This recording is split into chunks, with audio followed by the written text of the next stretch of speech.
when there was talk about the UK having a Bill of Rights, the Rowntree Foundation went out and did a survey, and the top two things that people who were surveyed came back with as being fundamental were the right to free healthcare and the right to a jury trial. They were the top two things. If I murder someone, I am going to sacrifice an absolutely monumental portion of my life, and that is called a consequence. The Crown Court is not going to look at me and say, well, with all these crimes added up here, he's looking at about 94 years in prison and he's already 60. So what we'll do, it's not fair, we'll wipe it. It's the same thing. You are going out and you're committing crime. The reason that your fines account is growing exponentially is because you're a scumbag. You're a criminal.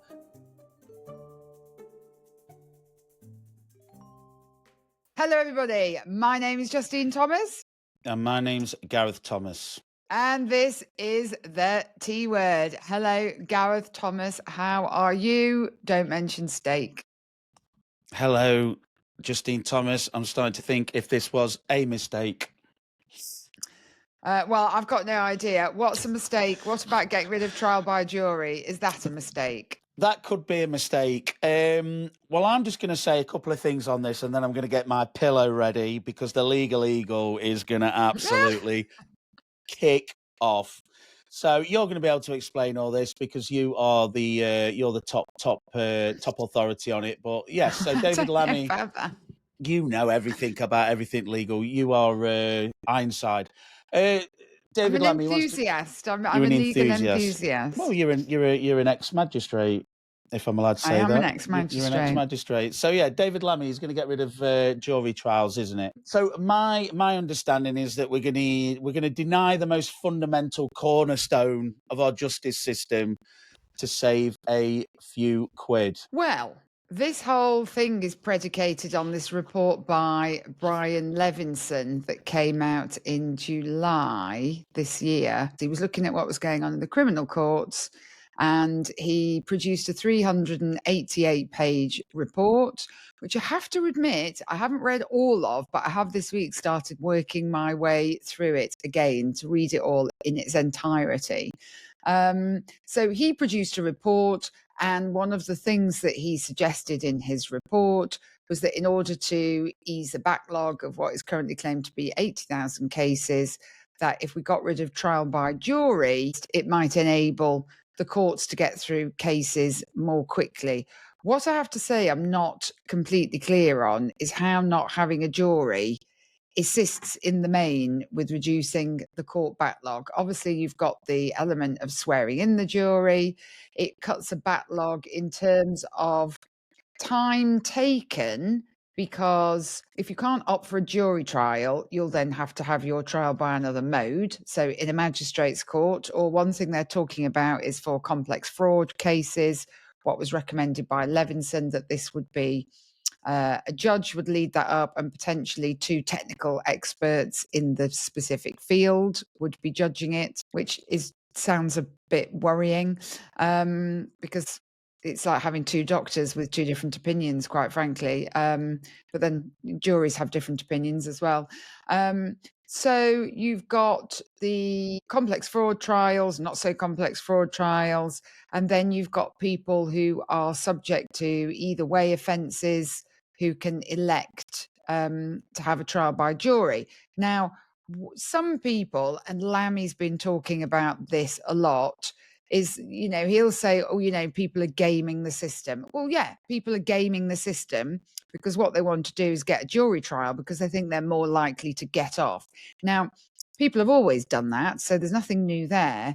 The root cause of the problem, which is something I've been talking about to anybody who'll listen for a very long time, is lack of investment in the justice system. So you've got a situation where you haven't got courts running because you haven't got the people to run the courts. You can't run a court without an usher, for example. Let's just make it really, really simple. If you haven't got enough cleaners in the building for the number of courts you want to hold, or all of those types of things. In the magistrates court, if you don't have a legal advisor, you can't run a court. A court isn't just one person. It's not just you need a judge and that's it. You need many, many different people. So I think the issue is people have always been gaming the system, but if you can get people through the Crown Courts, which is where jury trials are, then people won't be able to game the system. So you've got to look at the root cause of what is it that's causing all of this delay. Well, I just think that regardless of the delay and the reasons that we've got such a big backlog, surely the whole point of a jury is to stop executive overreach or whatever you want to call it. It takes me back to when they had the far right, as in brackets in speech quotation marks. They had the far right protests, and people were hauled in front of these judges. And I can't remember that judge's name, but literally this guy, sent a tweet. And I'll always remember the judge like looking at him as if he wanted to, kill him. And he was going, "This crime of itself is so serious that it must have the maximum possible sentence applied to it." And I thought, well, if this guy had gone, well, actually, I don't care what you think, Judge, I'm going to go to a trial and I want to be trialed by my peers, then potentially he wouldn't have faced any kind of jail time at all. I'm not sure if it was actually the guy that ended up killing himself. There was a granddad who went to who got sentenced and he ended up killing himself. So I actually took a couple of minutes and I looked at a couple of trials where the judge, the establishment had kind of lent on the jury to go a certain way in a certain verdict. So there's a case, Crown versus Clive Ponting, who was a Ministry of Defence civil servant, and he leaked documents to an MP about the sinking of a warship in the Falklands War. And in his trial, his defence was a public interest defence. And the judge turned around and said, well, the definition of public interest is whatever the government says on the day. So, he was alluding to the jury that, you need to find this guy guilty, and they acquitted him.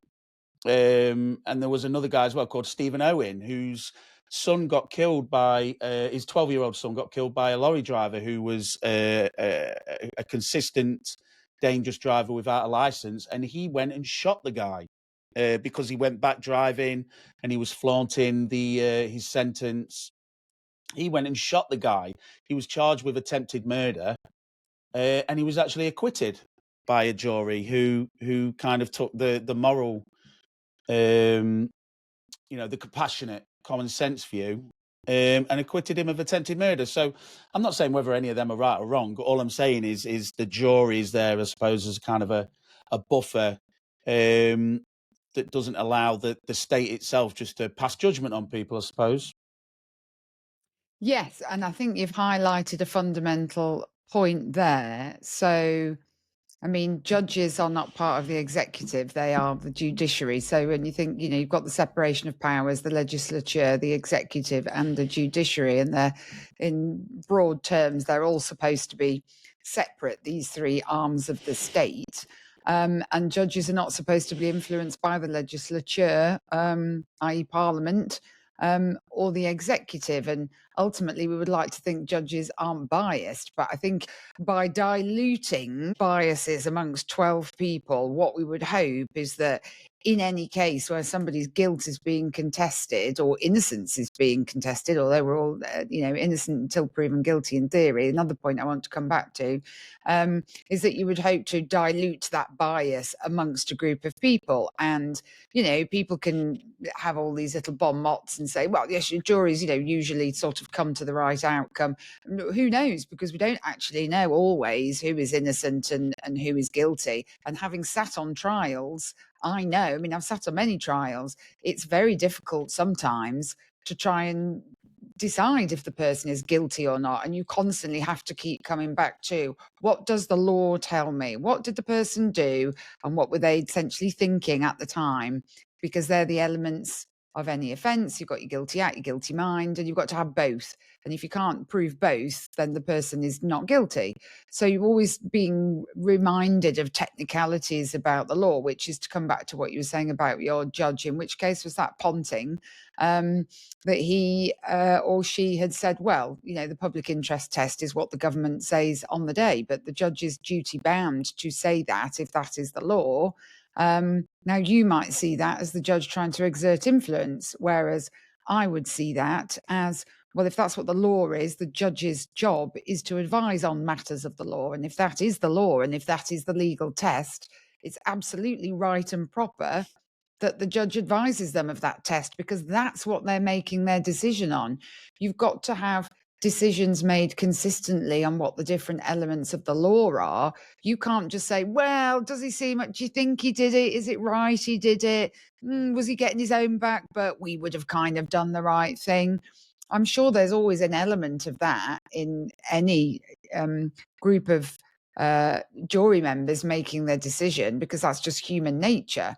But ultimately, that's not actually the way that you're supposed to make decisions. But how you make the decision, does it always necessarily mean that you come to the right result? Well, we can't always know. Morally, we might think that the jury has got the right result. But actually, if you dig down and look at things legally, it might be that based on the legal tests, they went completely against them and ignored them. Well, like you say, it's hard to say who's biased, who's not biased, and you don't know what's in someone's heart or someone's mind, do you? But I mean, my understanding is that most jury trials make up about 1 or 2% of the legal system anyway. So aren't they quite a small percentage of the overall taskings of the legal system? Like literally, most things don't go to a jury trial anyway, do they? So David Lammy this morning, I heard him on LBC, and he gave a figure of 3%. So 90% never leave the magistrates' court. Yeah, 90% never leave the magistrates' court. And of the 10% that are left, 7% plead guilty before the trial anyway, and 3% end up at trial. But the fact it's 3%, the thing is, there is clogging up in the court. And one of the things I am aware of is that there's a lack of sitting days. So I guess it's a bit like in the healthcare sector, where you've got operating theatre utilisation rates.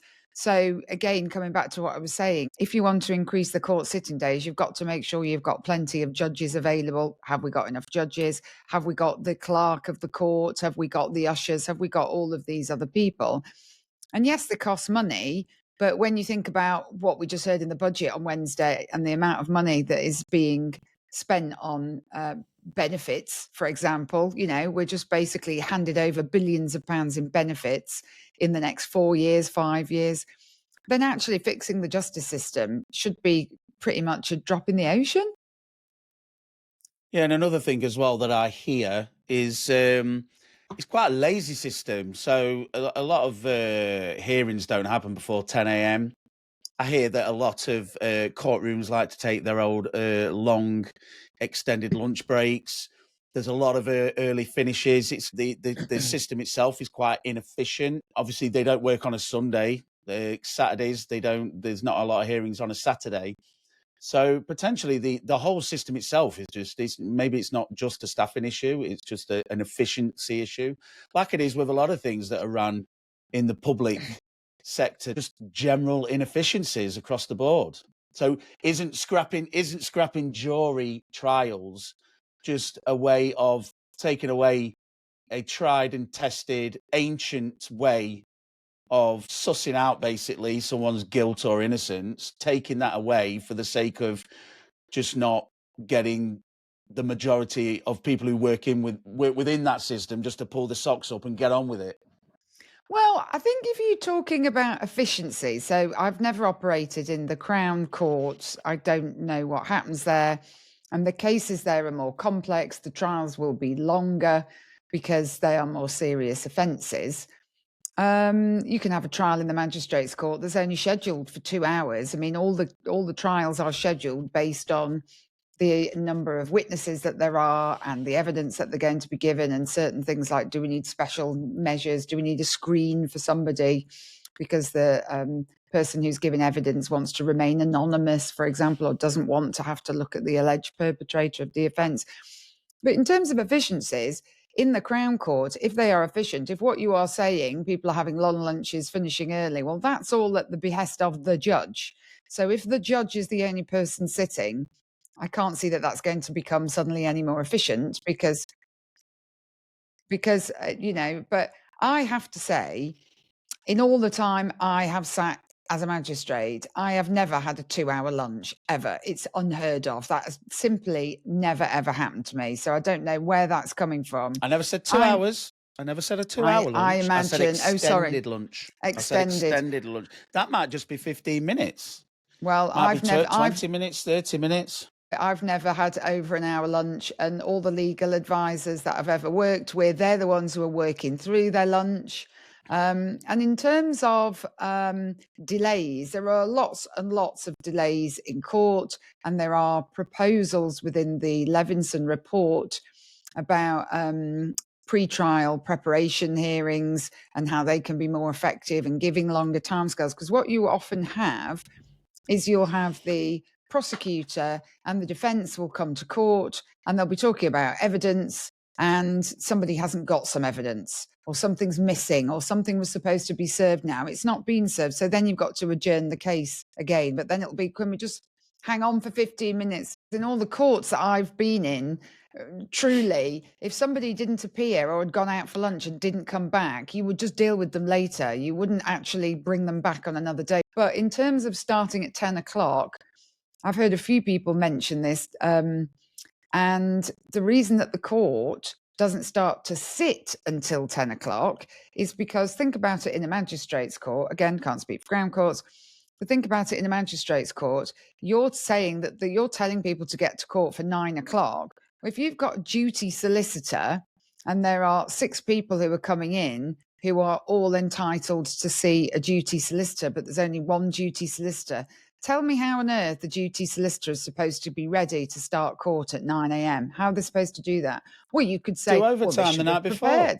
Do overtime the night before.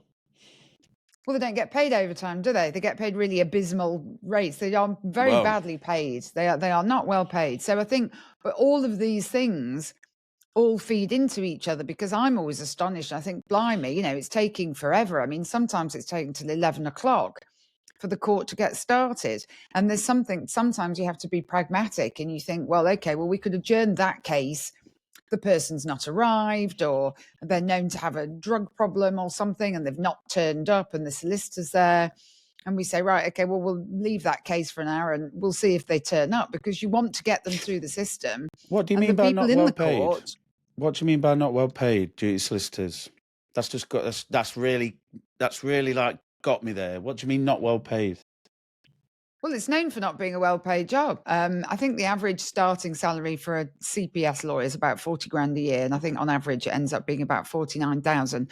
So, we reasonably well-paid job. But don't forget, these are people who've probably studied about 7 years to do this job.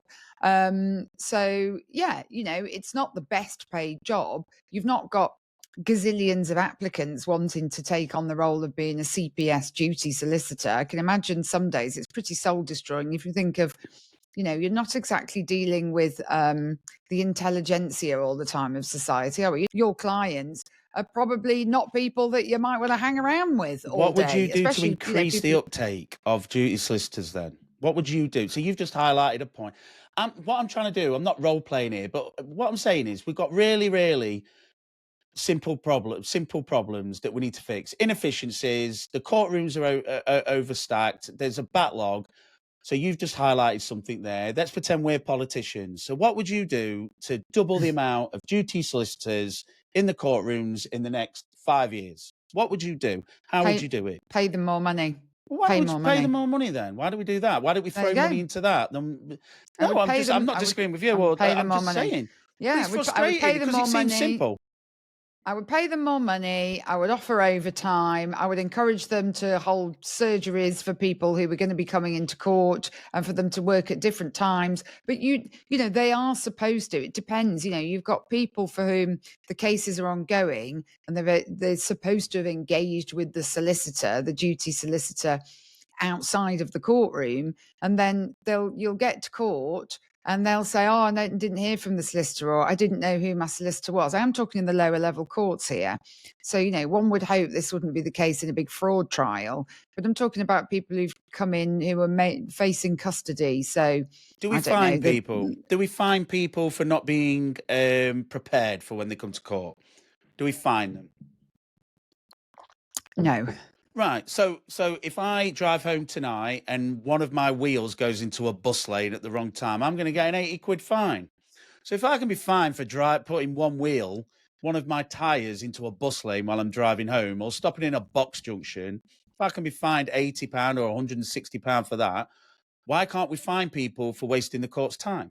Therefore, generating more income to pay duty solicitors more, in the same way that I would fine people for ringing ambulances when it's not an emergency, or missing doctor's appointments, or, a whole host of other things. Why don't we raise money in that way to pay duty solicitors more? And then by doing that, there'll be an increased uptake and efficiency will go up. So, who are you talking about fining? The duty solicitors or the accused? We live in a fine culture, don't we? I'm not saying fine as in like a fine wine. We live in a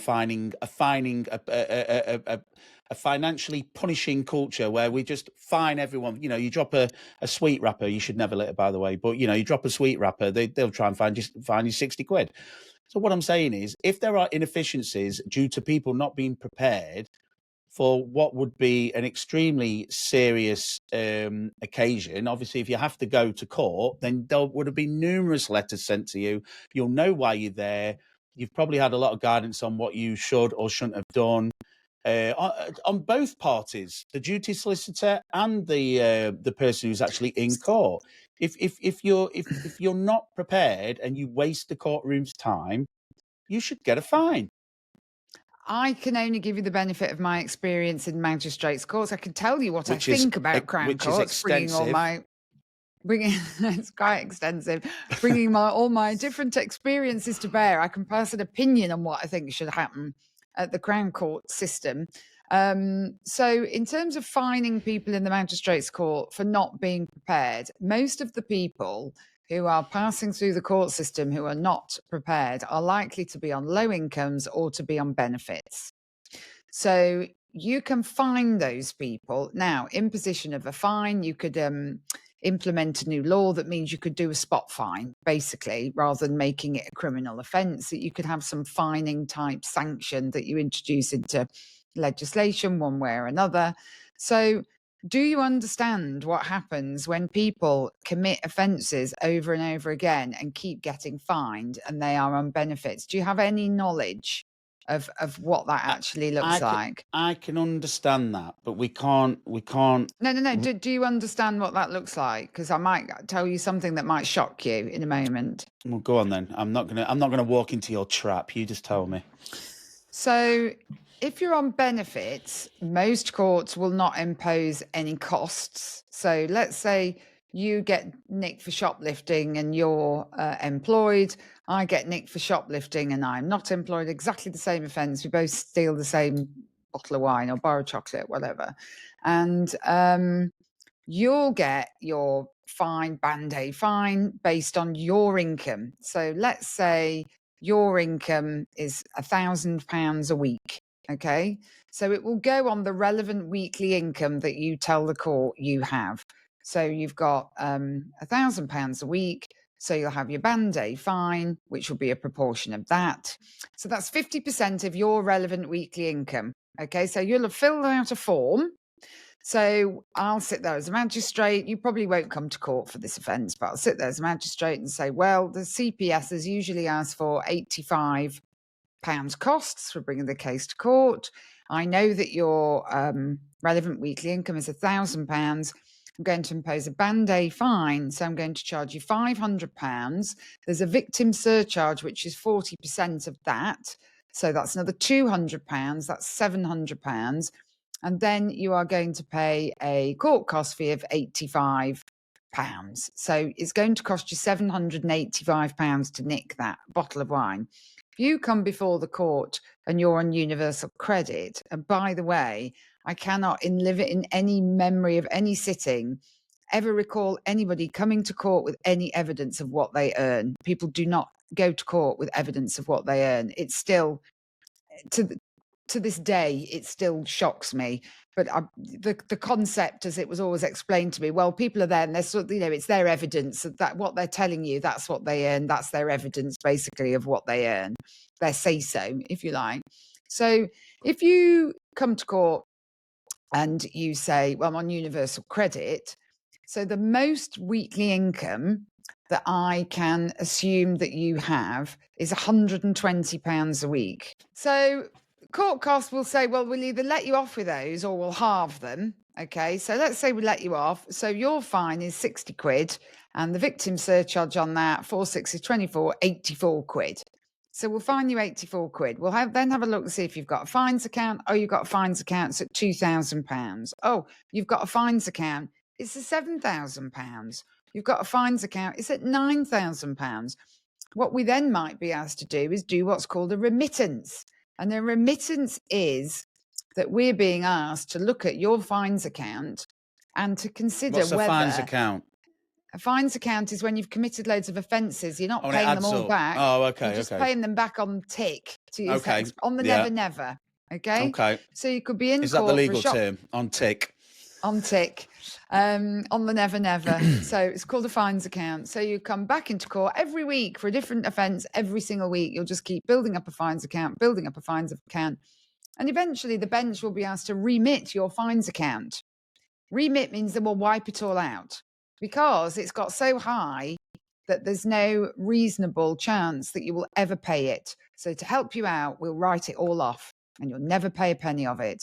So you can go out and commit multiple offences, keep racking up your fines account, and at some point the court will write the entire fines account off and you won't have any fines.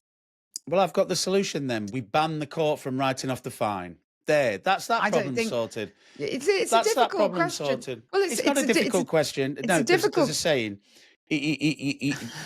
Your actions have consequences. No, I just get really sick of all this intelligentsia way of going about. I actually believe we should start simplifying. So if I murder someone, I am going to sacrifice an absolutely monumental portion of my life, and that is called a consequence. The Crown Court is not going to look at me and say, let's look at his year's account. Flipping out. I mean, in America, they'll sentence you to 300 years. They're not going to look at my years / fines account and go, well, with all these crimes added up here, he's looking at about, 94 years in prison and he's already 60. So what we'll do, it's not fair, we'll wipe it. It's the same thing. You are going out and you're committing crime. The reason that your fines account is growing exponentially is because you're a scumbag. You're a criminal. So why are you sat there feeling so, oh my God, well, we can't keep fining this criminal who's blatantly breaking the law. I mean, this guy's blatantly breaking the law. He does not care about the amount of fines that he's running up, and he's got no concept of how this is going to affect his life. So let's just get rid of it all. It's pathetic. That's happening every single day up and down the land. That's happening every day. I told you you'd be shocked. I told you you'd be shocked. Yeah, I would compare it to that it's the same. You do one extreme action, surely one extreme action so for example, like a bank robbery. Yeah, a bank robbery, a serious assault, a murder, a serious fraud, whatever, right? You'll have one serious action that will result in a massive consequence. Yeah. Mm-hmm. How is that any different then to 500 micro actions that result in the same consequence? Because in theory, you could weigh them both up together and say one could potentially, if you look at all of the victims or the guy that the houses. Well, if you had a this guy. scorecard and you just got to a Well, number yeah. on a Look, I'm not scorecard, saying yeah, it's I as suppose simple as so. that, but what I'm saying is writing it off is it's ridiculous. You're not punishing the perpetrator, and guess what? Sometimes you may be paying for your decisions, bad decisions that you've made for whatever reason. There are some people that have to pay for those decisions for the rest of their lives. I knew someone who jumped off a wall once, and it was a 20-foot drop, and for some reason he decided to jump off the wall. Well, guess what? He was paying for that decision for the rest of his life. You can't write off that check. So it just seems ridiculous. I think a lot of people would agree with me. I think the counter argument is, and having sat there and seen this happen, and I just think it's absolutely crazy. It took me a long time to get my head around it, but the counter argument to what you're saying is, if you've got somebody who's committed multiple offences, they've got this huge fines account, if you're trying to then steer people away from a life of crime, if they then suddenly decide to try and turn their life around and they've got 12 grand in fines, if that person is really turning their life around, they're making something of themselves, maybe they've got family now or whatever, who knows. As but it doesn't erase your past. It doesn't erase what you've done. You've still got to be accountable. That's what I'm saying. It doesn't. In the legal sense, it probably does. But at the same time, you did what you did. So fair play, round of applause. You've turned your life around. But that doesn't. It's like when someone murders someone in prison and they go, actually, I'm a born again Christian now, and I've turned my life. And murder is bad. Well, you're still not coming out, mate. I'm sorry, you're not coming out. So yeah, I good get analogy. it. And I'm not saying that I agree or disagree with this. It really shocked me when I first knew that this happened. I don't think most people are aware of this. This is just us. This is what we're like. Most of other countries around the world would just would take my hardline opinion, and I think there's probably a middle ground somewhere. But again, if you commit, it should be prescribed in a better. It should be prescribed in a better way. Once your fine account gets up to 50 times your income, we'll just send you to prison. 5 years. Done. Okay, so on no prison more crime. Then.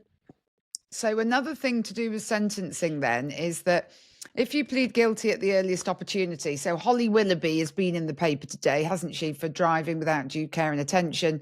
She didn't appear in court, but there was a hearing at the magistrates' court because she had a momentary lapse of concentration. She pled guilty immediately at the scene. She knocked a guy off his bike, and I think she broke his neck, didn't she, and maybe broke his toe. I think the toe was the least of his worries. So yeah, I wouldn't have said it in that order. Maybe you should have said the toe first. The toe didn't really have the impact after we knew he'd broke his neck. But anyway, continue. That's the order I read it in the article. Sorry. So for somebody like her, anybody who pleads guilty, she's gone to court, earliest opportunity, so she will get an automatic third off her guilty plea. And the third off the guilty plea is pretty much throughout the justice system. That's what you get. So it could be anything: murder, manslaughter, down to shoplifting, down to urinating in a public place, whatever. So you get your third off. Now, Levinson's proposals are actually to try and get more people out of the system and get them through quicker, that we just increase that to 40. Okay. But think about this: when Labour came into power, and they had that brilliant idea. I know, we'll free up more space for criminals. We'll just let out loads of really violent, awful criminals early. So I believe they'd let out some people who had only served 30% of their sentence. So if you take that view, so let's say you're going to get sentenced to 10 years in prison for something. You plead guilty. 10 years probably a bad example, actually. Let's take 5 years. So you get your credit for your early guilty plea.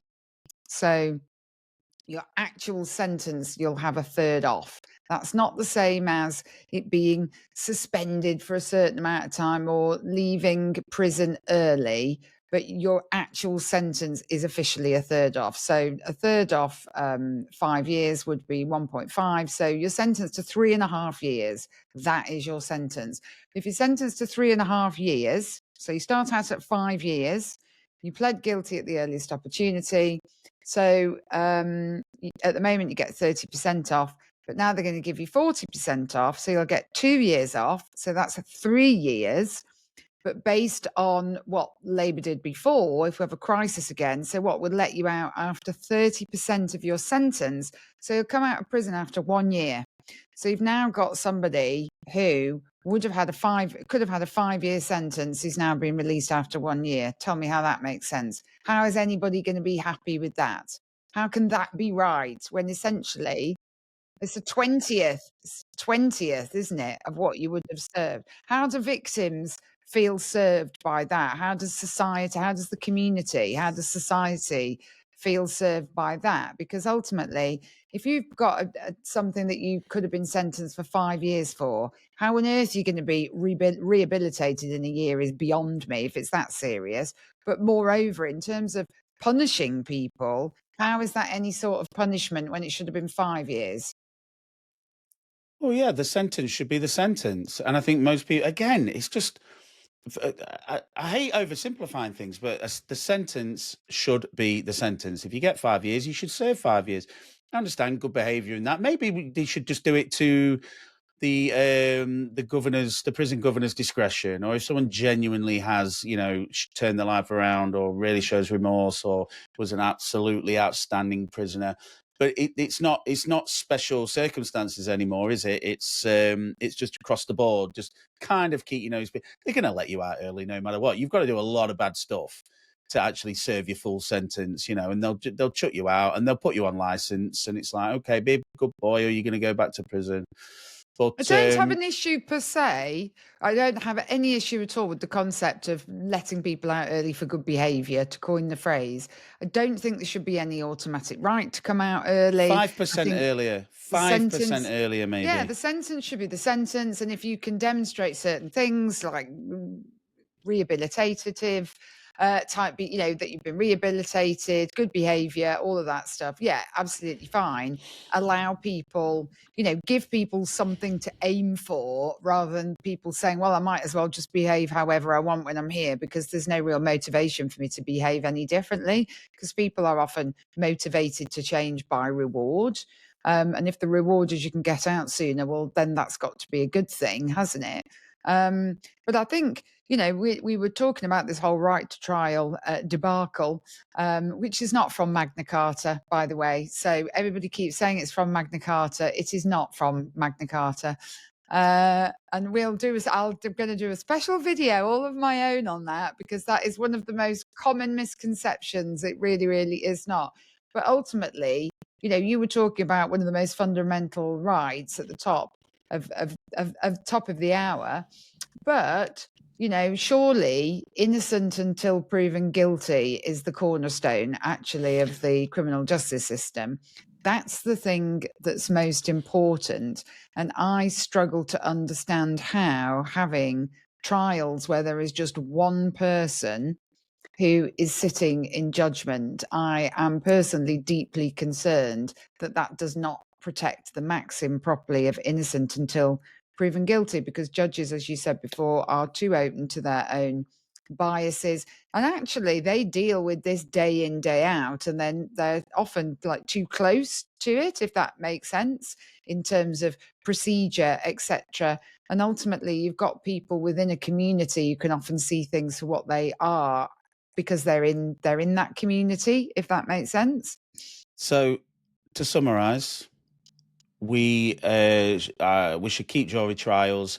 We should get more efficient within the whole legal system, and maybe adjourn this subject to a later date, and discuss whether Rachel Reeves has been guilty of misleading the House. We'll have to come back to that. But I will leave you with one thought. So in 2011, when there was talk about the UK having a Bill of Rights, the Roundtree Foundation went out and did a survey, and the top two things that people who were surveyed came back with as being fundamental were the right to free healthcare and the right to a jury trial.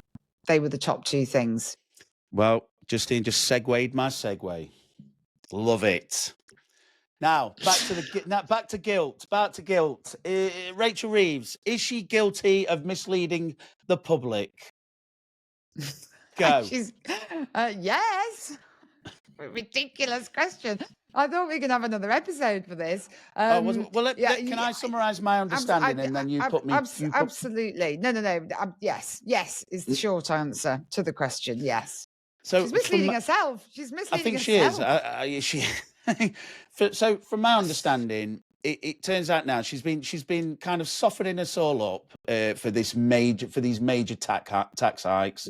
She's been telling us for the last, well, is it 6 weeks now? You know, doing little press conferences after Nigel Farage did his little press conference. She did her press conference that said we're all going to have to get in this together. We're all going to have to make hard decisions. She's been talking about this black hole.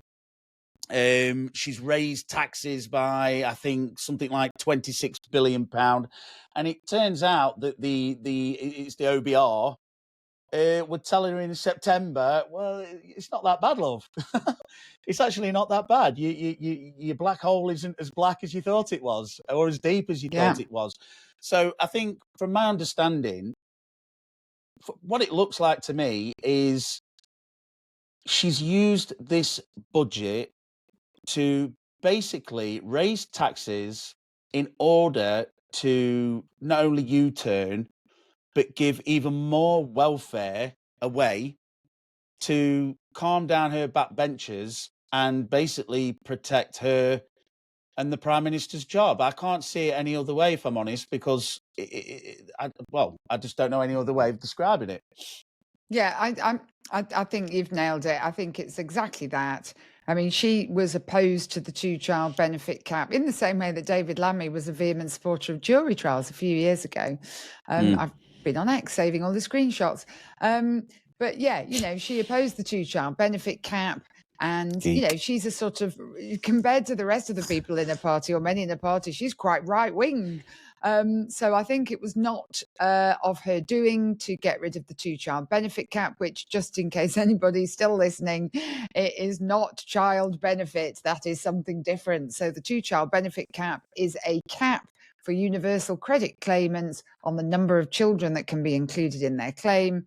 And it was 2, and it will be as many as you like from April 2026. And does it not equate to about £3,500 a child now? So if you're if you're currently sitting at home unemployed with 6 children, you're essentially going to get a £14,000-15,000 pay rise a year. From when does it come in? Is it April? Yeah, exactly that. So you literally, I mean, and that is the equivalent to some people's monthly wage, which I just find incredible. Yeah. And I also, well, again, we talked about the school lunches, and and that's on top of the breakfast clubs. Don't get me started on breakfast clubs. But the thing is, the amounts of money that she's playing with, and the repercussions from the lies she's telling just to save her job. So this is one person. This is 2 people. She is affecting the lives of tens of millions of people in order just to secure the jobs of 2 people.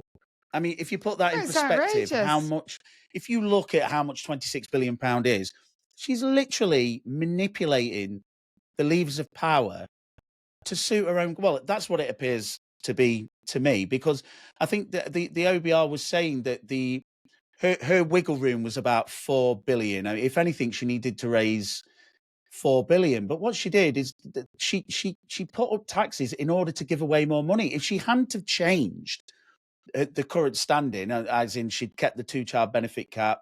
I mean, they never said this in their manifesto, did they? They never said they were going to. But she didn't say anything until Nigel Farage said it. I think it was actually because I was quite shocked when Nigel Farage said it, if I'm honest. But didn't Nigel Farage mention it? And then all of a sudden, Rachel Reeves has now decided she's going to spend £9 billion on it. Well, they're hanging on reform's coattails, aren't they? Yeah, exactly. But it's not, the money, and it's whose money is it at the end of the day? So I do things when that are outside of this, and I've got my own little socials and things, and I did a video 3 or 4 days ago where I showed that if you were a single parent and you're on universal credit, and if you could also get a little tickle for your children and get them, if they've got low level anxiety or maybe some ADHD that you have diagnosed yourself, and you can get them on some low level disability benefit as part of your universal credit claim, that actually the amount that a person would need who is going out to work to raise the same amount of money that you will get from universal credit was £99,800 a year, because your net income next April with those 4 children will be £5,170 a month. And that's before, as I said previously, before you've had your warm homes discount, before you've had your free school meals, gone to the food bank, had your breakfast club, had your free school uniforms, all of those things. And ultimately, the benefit system is just being used as a cash cow now in relation to disability benefits. And it's being abused with disability benefits. It really, really is. And people who say it isn't, I've had quite a few comments on my socials, people saying, oh, it's outrageous you've said that about disabled people. I said, well, no, actually, I didn't say that about genuine disabled people. And that's also in the video, because I do caveat that. But ultimately, if you are genuinely disabled, we've got some genuinely very disabled people in our family. We've got the particular person I'm thinking about. He will never live an independent life. He's got to have 24-hour care. He is disabled in every single sense of the word. Who would begrudge him anything? Give him twice as much money, quite frankly, as what he's getting. You could give him 10 times. If you stopped all these false claims, you could give him 10 times as much. Well, you could put the money into the justice system, couldn't you? But I wish I'd have looked up how many people were receiving any kind of financial aid in the 1980s for stress or mental. None. Well, don't bother looking. It's none. But maybe the worst in society. So if you were schizophrenic, maybe, or if you had like severe PTSD or something like that. Yeah. But how many people through mental illness were actually getting support from the state? I wish I'd have looked at the figures, or if there are figures. I mean, the whole thing. Isn't it something like 1,000 claiments a day? 1,000 claimants a day now. I think it's 500 a day are adding on to this. And the interesting thing is they keep talking about lifting children out of poverty. If you actually go, which I like to do, and go and look at the government's own papers and policy documents on all of these things. So the government doesn't call it child poverty. It uses a thing called relative low income after housing costs. But in the same paragraph, they also say that this measure will lift 150,000 adults out of poverty, to use the short term. So who's the money actually for then?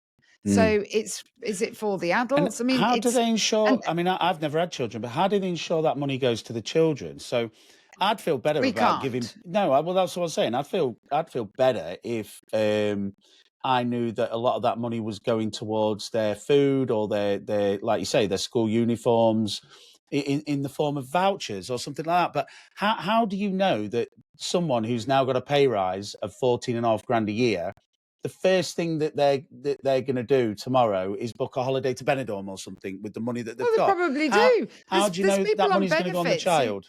People on benefits go on foreign holidays, and ultimately, if the benefits are stopgap and they've booked a holiday anyway, they go, but you shouldn't really be able to afford to book a foreign holiday if you live on benefits. If you are able to do that, the benefit system is completely and utterly failing. But I'm not saying that's fair. I'm not saying that's fair. It's not, but that's the thing.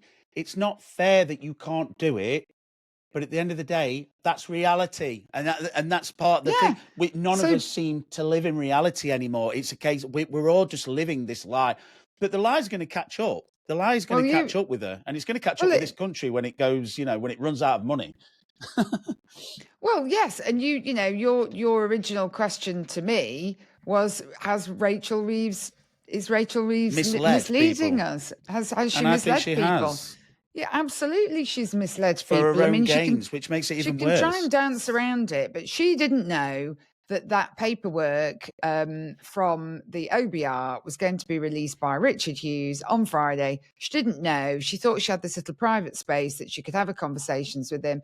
And my best guess that there is still some hope that there are some people who've got some conscience and some honour in these organisations is that based on the things she was saying, that somebody just thought, maybe it was him, thought, do you know what? Enough's enough here. We cannot have people going out just saying these lies to the public because they're just complete and utter lies. And it has all been done to keep her in power and Keir Starmer. And it's just all been done to placate the backbenchers who want to lift the two-child benefit cap. And it's absolutely insane how people who are on benefits can have more money and enjoy a better lifestyle than people who are getting up at 6 o'clock and going out and working is completely and utterly beyond me, and it's wrong. Yeah, it is. And it feels like we're moving into a society where you've got one section of society is basically working and producing wealth to look after and nurture the other side of society. And like I say, I don't mind my taxes going on helping people who deserve it, but being on benefits is becoming a career choice for a lot of people. It's a lifestyle choice. It's just a lifestyle choice. And there's a whole section of society now, their key role.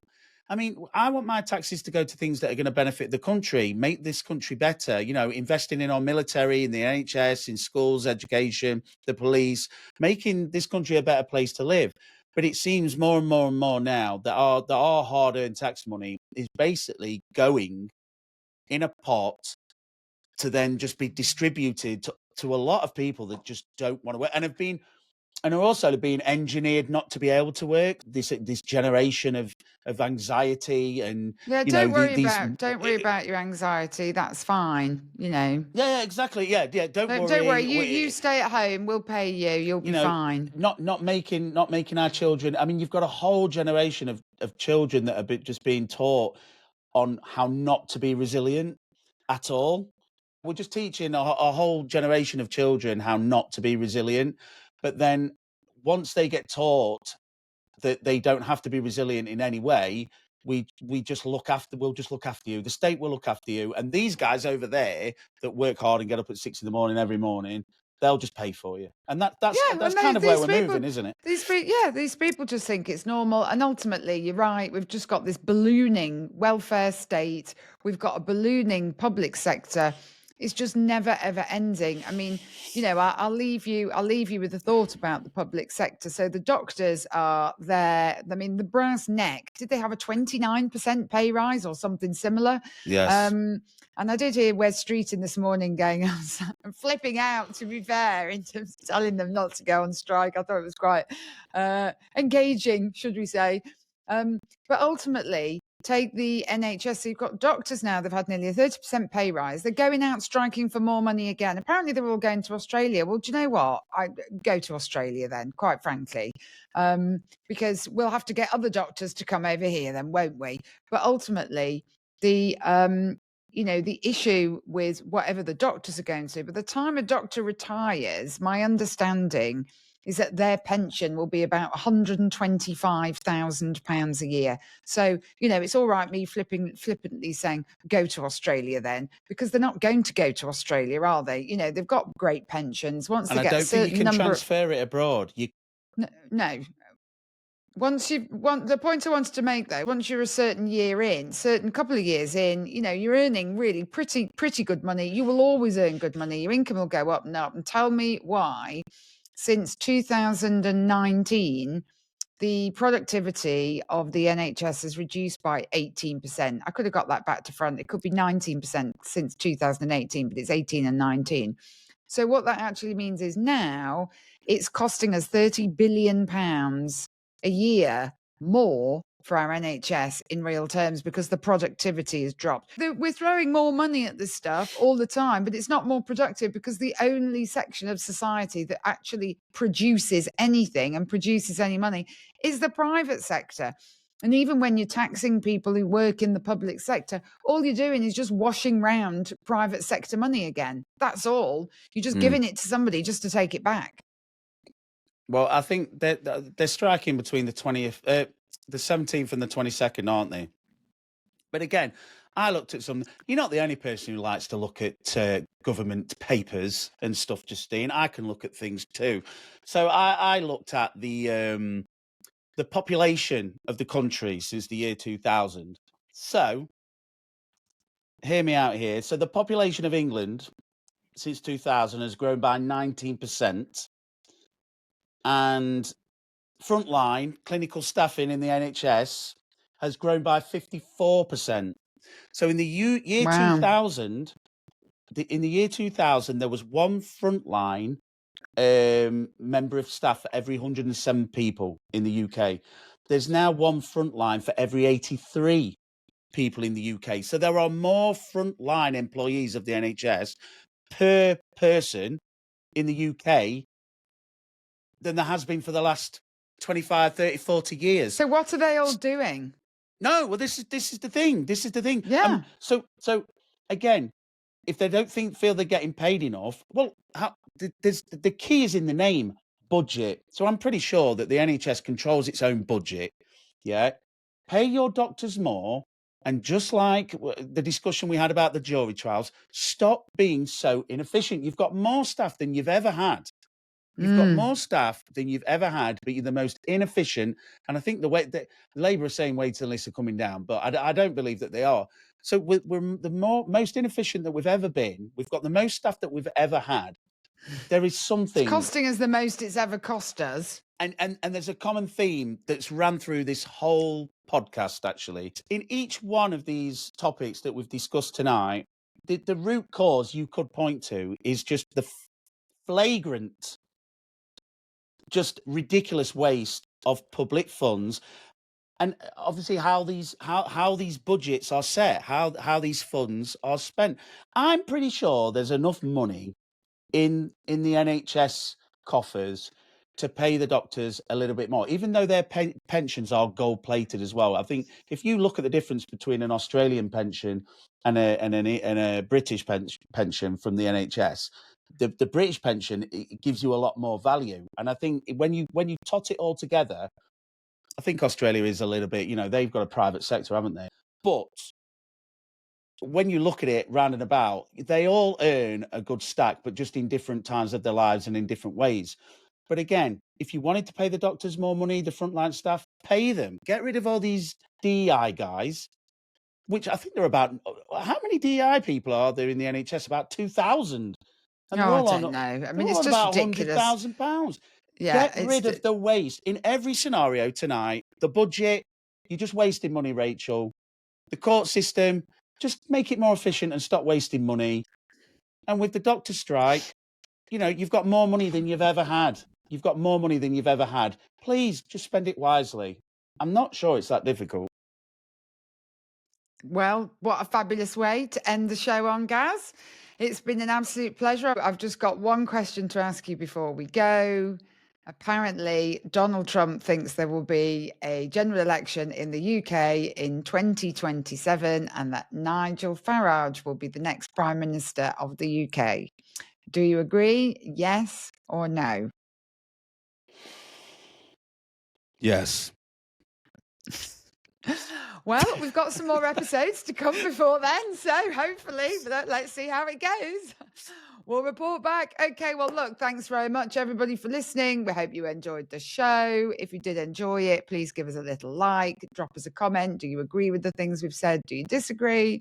And please don't forget to subscribe if you like it, so you can be directed to come back for more chit-chat. It's been great. My name is Justine Thomas. My name's Gareth Thomas. Goodbye.